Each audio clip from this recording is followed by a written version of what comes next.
Hello student. हमने आपको set to पे 1 से 10 तक क्वेश्चन करा दिए थे। अब 11 से 20 वाले जो क्वेश्चन रह गए हैं एमसीक्यू, वो इस वीडियो में हम कराएंगे। तो देखिए, यहाँ पहला क्वेश्चन है कि दो संख्याओं का एलसीएम एवं एचसीएफ क्रमशः 168 और 6 है। यदि एक संख्या 24 है तो दूसरी संख्या क्या होगी? तो देखिए, यहाँ क्वेश्चन नंबर जो 11 दे रखा है, यहाँ है हमारे पास। पहले दे रखा है एलसीएम। एलसीएम जो दे रखा है वो दे रखा है बेटा हमारे को 168, और एचसीएफ दे रखा है, वो दे रखा है हमारे को 6। और यहाँ पर क्या दे रखा है? पहली संख्या, इसे ए मान लेते हैं, तो ये दे रखी है हमारे पास 24। अब इसमें जैसे हमने पहले वाले 1 से 10 कराया, उसमें भी एक फॉर्मूला लगा था, तो वही फॉर्मूला इसमें लगेगा। LCM into HCF is equal to A into B. अब देखिए, हमको निकालना क्या है? यहाँ पर बी निकालना है, तो बी की वैल्यू निकालनी है, तो क्या हो जाएगा यहाँ? B is equal to LCM into HCF upon A. अब इसमें एलसीएम कितना है? 168 है। एचसीएफ कितना है? हमारे पास 6 है। पहली संख्या ए कितनी है? हमारे पास 24 है। तो 6 एकन 6, 6 चौके 24, 4 से इसे काट देंगे, 4 चौक 16, 4 दूनी 8। यानी बी की जो वैल्यू आई बेटा हमारे पास, वो कितनी आ गई? 42। अब 42 वाला जो ऑप्शन इसमें होगा वही सही है, तो ये बी वाला ऑप्शन इसमें है, तो ये बिल्कुल सही है। अब देखिए, यहां पर क्या कह रहा है कि बिंदुओं ए के बिंदु है ए कॉमा बी, और बी के बिंदु है 2a कॉमा 2b। तो देखिए, यहां पर दे रखा है, दिया है बिंदु ए के दे रखे हैं हमारे पास ए कॉमा बी, और बी के बिंदु दे रखे हैं हमारे पास 2a कॉमा 2b। अब देखिए, यहां पर x1 y1 x2 और y2 मान लेते हैं। तो यहां पर अब ए बी निकालेंगे हम, तो ये क्या होगा? फॉर्मूला क्या होता है हमारे पास? x2 माइनस x1 का whole square plus y2 minus y1 का होल स्क्वायर। अब इसमें x2 कितना है हमारे पास? 2a माइनस, अब x1 क्या है हमारे पास? a, इसका करेंगे होल स्क्वायर प्लस y2 कितना है? 2b माइनस b यानी y1 का होल स्क्वायर। इस पे क्या है? रूट है।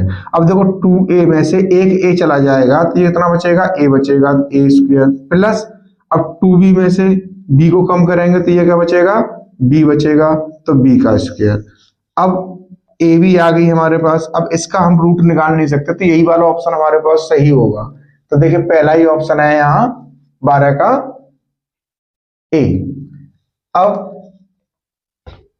अगला क्वेश्चन है,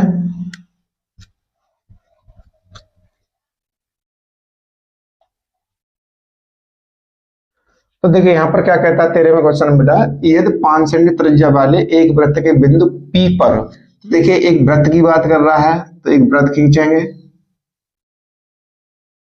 P पर, ए स्पर्श रेखा PQ O से जाने वाली। तो देखिए यहाँ पर बेटा एक बिंदु है हमारे पास, हम यहाँ मान लेते हैं P, वृत्त का केंद्र हो गया O, यहां से एक स्पर्श रेखा जा रही है, और यहाँ बिंदु है हमारे पास Q, O और Q को मिला देंगे। अब देखते हैं, क्योंकि देखो यहाँ पर जो है ये 90 डिग्री का कोण बनाएगा, 90 अंश का सम इस पर लंब होती है। स्पर्श रेखा, कोई भी वृत्त पर स्पर्श रेखा या तो व्यास हो या त्रिज्या हो, हमेशा लंब होगी। अब देखिए, यहाँ कहता है PQ केंद्र O से जाने वाली रेखा से बिंदु Q पर इस प्रकार मिलती है कि PQ बराबर 12। अब ये जो दूरी दे रखी है, ये दे रखी है 12 सेंटीमीटर की, ये वाली, और त्रिज्या तो हमारे पास ऑलरेडी है 5। अब देखिए, ये एक समकोण त्रिभुज बन गया, तो इसमें क्या करेंगे? पाइथागोरस प्रमेय निकालेंगे। अब पूछा क्या गया था हमारे पास? तो इसकी ओ क्यू लंबाई ज्ञात कीजिए, ये हमारे को पूछी गई थी। तो देखिए, ओ क्यू का स्क्वायर, ये काण है हमारे पास, पी क्यू का स्क्वायर प्लस ओ पी का स्क्वायर। अब पी क्यू कितना? 12 12 का स्क्वायर प्लस 5 का स्क्वायर, तो ये हो गया 144 प्लस 25 इज इक्वल टू 169। अब ये आ गया हमारे पास ओ क्यू का स्क्वायर। अब ओ क्यू हमें यहाँ से निकालना है, तो इस पे क्या करेंगे, रूट चढ़ा देंगे 169। अब ये कितने का होता है, 13 का होता है, तो ये 13 सेंटीमीटर। अब 13 सेंटीमीटर वाला बेटा जो ऑप्शन होगा वही हमारे पास सही होगा। तो देखिए इसमें बी वाला ऑप्शन सही है। तो देखिए पहला हो गया 11 और 12 13। अब देखते हैं हम 14। अब 14 में कहता है कि यदि त्रिभुज एबीसी, तो देखिए त्रिभुज बना लेंगे हम।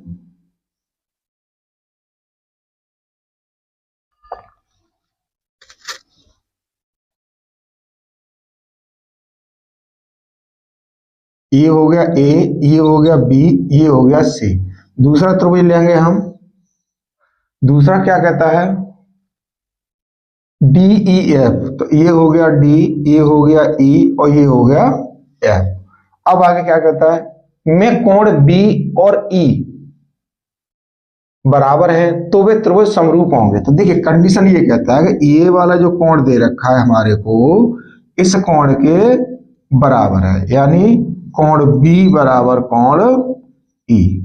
भाई ये कोण बी बराबर कोण है। अब इनमें भुजाएं देखेंगे समरूप होने के लिए, ये वाली भुजा इसके बराबर का अनुपात होना चाहिए, इस वाली भुजा का अनुपात इसके अनुपात के बराबर होना चाहिए। देखिए तो यहाँ होगा A B upon D E बराबर बी सी।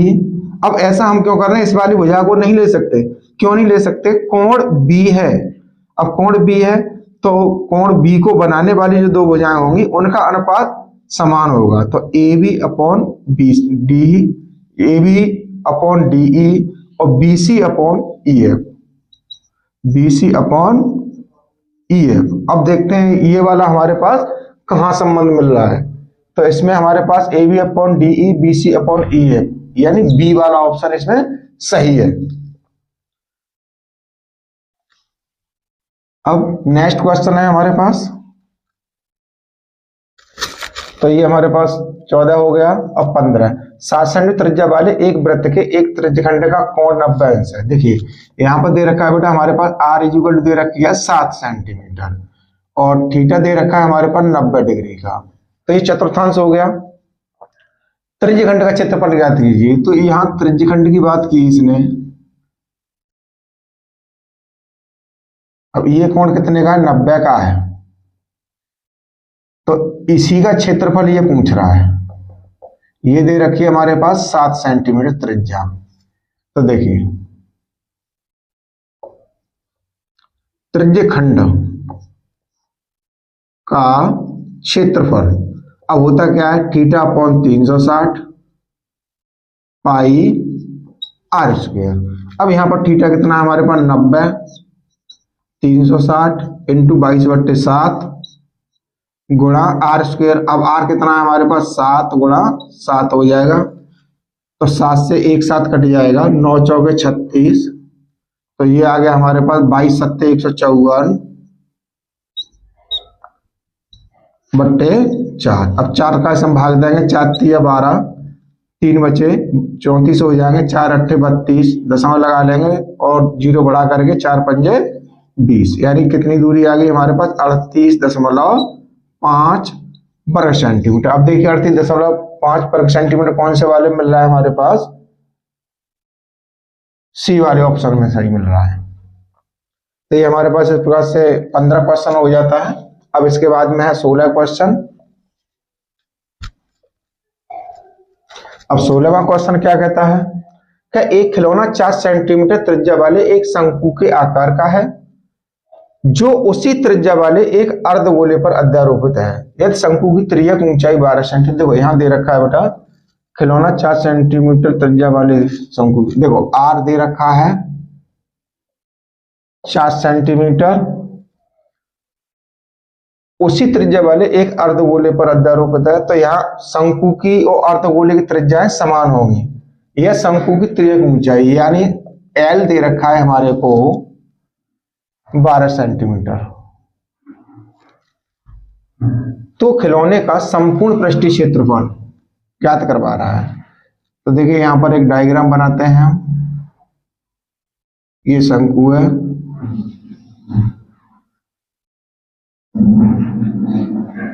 ये दे रखा है, ये त्रिज्या है हमारे पास 4 सेंटीमीटर, ये दे रखा है हमारे को 12 सेंटीमीटर। अब देखिए यहाँ खिलौने का संपूर्ण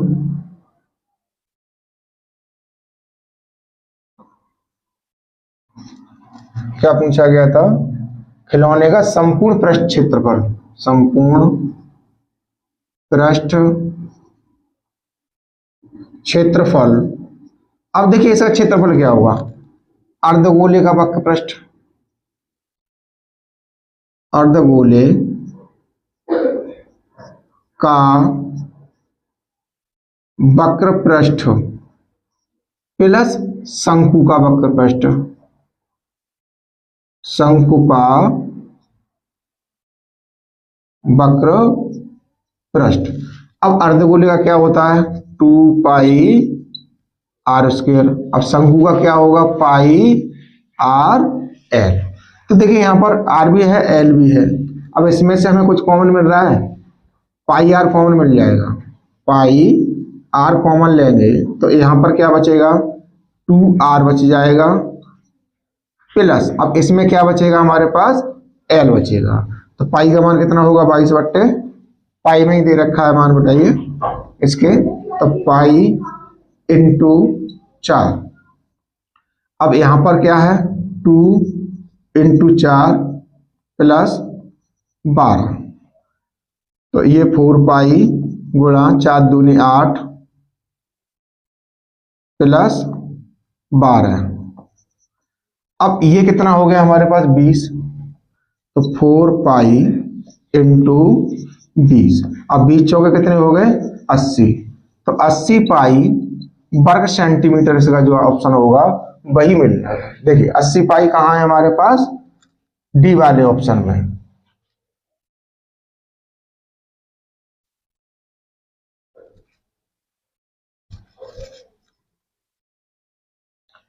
अब इसके बाद में जो दे रखा है बेटा ये 16 क्वेश्चन हमारे पास क्लियर होता है। अब है 17वां, अब कहता है कि द्विघात बहुपद, तो देखिए द्विघात बहुपद दे रखा है, ये बहुत सरल क्वेश्चन होता है बेटा, x square plus 7x plus 12। अब देखिए ये हमारे को दे रखा है, इसमें पूछा गया है कि शून्य को होंगे, शून्य को निकालने के लिए आपको कुछ नहीं करना है, कोई कैलकुलेशन नहीं करनी है। अगर ऐसा क्वेश्चन आता है तो देखते ही आप बता सकते हो। देखिए ये संख्या हमारे पास कितनी है, एक्स स्क्वायर गुणांक है 1 और सी अचर पद कितना है 12। अब 12 का 1 का गुणा करेंगे तो 12 ही हुआ। अब यहाँ प्लस का चिन्ह लगा हुआ है तो ये बीच वाली संख्या जुड़ के आएगी, अगर यहाँ माइनस का चिन्ह होता तो ये घट के आती, तो इसके 2 फैक्टर कर दो, कुछ मत करो। अब ऐसी संख्या ढूंढो जिससे तोड़ करके हम देखें तो गुणा जोड़ दें तो 7 हो जाए, गुणा करते हैं तो 12 हो जाए, तो यहाँ सीधा सीधा है 4 और 3, 4 12 4 और 3 7। अब देखिए ये बस एक चीज यहाँ ध्यान रखना है कि ये पॉजिटिव है तो आंसर आएगा नेगेटिव, ठीक, और ये पॉजिटिव है तो ये भी आंसर हमारे पास नेगेटिव होगा। अब ये -4,3 जो है वो देखना है कहाँ है, तो देखिए पहले वाले ऑप्शन में ही यहाँ मिल रहा है। ये 17 क्वेश्चन क्लियर हो गए। अब बात करते हैं 18 क्वेश्चन की, कि रेखिक विभव x plus Y is equal to, पहला क्वेश्चन दे रखा है यहाँ समीकरण x plus Y is equal to 14, ये हो गया पहला। और दूसरा क्या कहता है कि x minus Y is equal to 2, समीकरण नंबर 2। अब क्या करेंगे जोड़ देंगे इनको, क्योंकि ये माइनस का और ये प्लस का, बाई से बाई घट जाएगा जोड़ने पर। तो देखिए इससे ये घटा, क्या बचा हमारे पास 2x इज इक्वल टू 16। अब x की वैल्यू निकालेंगे तो 16 बट्टे 2 से इसे काटेंगे 8 बार, तो x इज इक्वल टू कितना आ गया 8। अब x का मान किसी भी समीकरण रख दो, x का मान समीकरण 1 में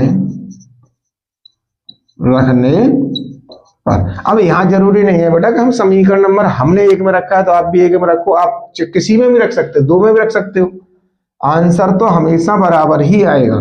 तो देखिए x plus Y is equal to 14। अब यहाँ मान कितना है x का 8 plus Y is equal to 14, तो y का मान कितना आ जाएगा 14 माइनस 8, तो y इज इक्वल टू हो गया बेटा हमारे पास 6। अब देखिए x बराबर 8 और y बराबर 6 कहाँ मिल रहा है हमें, x बराबर 8 y बराबर 6, ये बी वाले ऑप्शन में हमारे को मिल रहा है। तो इस प्रकार से ये हमारे क्वेश्चन 18 हो गया। अब है 19 और 20 और दो और बचे हैं, फटाफट से कर लेते हैं उन्हें भी। अब यहाँ पर देखिए एक द्विघात समीकरण के एक्स स्क्वायर, अब देखो यहाँ दे रखा है बेटा के X square plus 2√6 X plus 3 is equal to 0। तो देखिए बेटा इसमें पूछा गया है कि मूल समान है, जब मूल समान है तो डी क्या होगा, यहां पर 0 होगा, तो के का मान ज्ञात कीजिए। अब पूछा क्या गया है के इज इक्वल टू वाट, यानी यहां पर देखिए अब यहां समीकरण की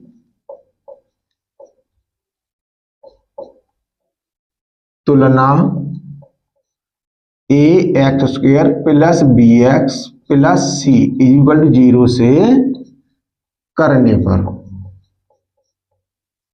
तो देखिए यहां पर ए बराबर क्या है हमारे पास के, बी बराबर क्या है हमारे पास 2√6 और सी बराबर कितना है 3। तो वही फॉर्मूला हमारे पास विभक्तर वाला इसमें यूज होगा, डी बराबर बी स्क्वायर माइनस 4ac। अब डी क्या है हमारे पास 0 है, अब बी क्या है हमारे पास 2√6 है, तो या को स्क्वायर कर देंगे माइनस 4 इंटू ए का जगह क्या आ जाएगा के, सी की जगह क्या आ जाएगा 3। तो देखिए ये 2 और 2 का वर्ग करेंगे तो कितना हो गया 4 हो गया गुणा। अब √6 का वर्ग करेंगे बेटा तो इससे अंडर हट जाएगा, क्यों √6 गुणा √6 करेंगे तो 6 हो जाएगा माइनस, अब 4 तिया 12 के, इधर क्या है हमारे पास 0। अब 12 के को हम इधर लेके आएंगे क्योंकि ये माइनस का था, बराबर से इधर आया तो ये प्लस का हो गया। अब इधर कितना बचेगा 6 चौके 24।